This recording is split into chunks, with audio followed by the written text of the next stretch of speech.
దేవుని యొక్క ముఖకాంతిలో నడుచుకోవడం అంటే అద్భుతమైనటువంటి ఒక ఆశీర్వాదం కదా. ఆయన ముఖకాంతిలో నడుచుకోవటం. ఆయన ముఖకాంతి ఏం చేస్తుంది అని మనం చూస్తే, ఆయన ముఖకాంతియే మనకు రక్షణ కలుగు చేసిందని పరిశుద్ధ గ్రంథం చెబుతుంది. దేవుని యొక్క వాక్యంలో మనం చూసినప్పుడు ఆయన ముఖకాంతి వలనే ఒక మనిషికి రక్షణ కలుగుతుంది. కీర్తనల గ్రంథం 80వ అధ్యాయం 7వ వచనం,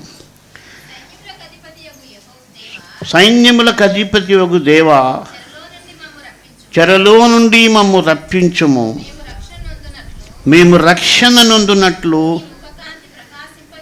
నీ ముఖకాంతి ప్రకాశింపచేయము. కాబట్టి మనం ఆయన ముఖకాంతి చేత రక్షణ పొందాం.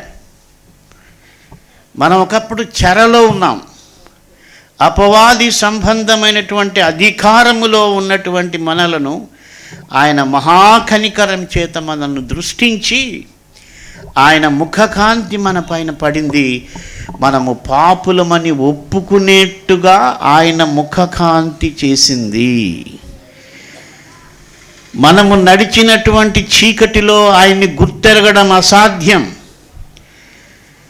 పరిశుద్ధాత్మ దేవుడు ఒప్పించినందువలనే ఆయన మాత్రమే రక్షకుడని, ఆయనే మనకు ఆధారమని ఆయన ముఖకాంతి తెలియచేసింది.